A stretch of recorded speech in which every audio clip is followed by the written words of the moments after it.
कश्मीरी मुहिम में जुटे सियासी जमातों के कद्दावर लीडरान आज गुलमर्ग में उमर अब्दुल्ला का रोड शो, जबकि श्रीनगर में अपनी पार्टी के सदर अल्ताफ बुखारी अवामी इजलास से करेंगे खिताब। इंडिया अलायंस को कश्मीर की तीनों नशिस्तों पर लोगों की मुकम्मल हिमायत हासिल, कांग्रेस सदर वकार रसूलवानी का दावा। लद्दाख में उम्मीदवारों की उलझन पर रद्द-ए-अमल, कहा पार्टी हाईकमान की तरफ से नामजद उम्मीदवार हतमी, इत्तेहादी शराकतदार उसी की करेंगे हिमायत।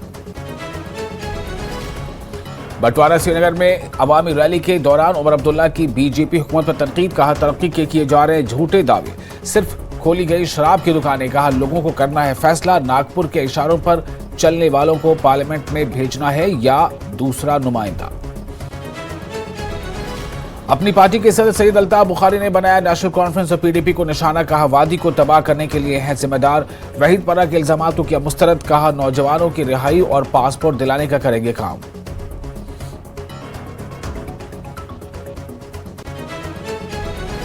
अल्ताफ बुखारी ही करवाते हैं लोगों को जेलों में बंद और जमात इस्लामी को भी करते हैं तंग। पीडीपी उम्मीदवार वहीदुर रहमान पर्रा का इल्जाम, कहा लोगों को खौफजदा करके मांग रहे हैं वोट।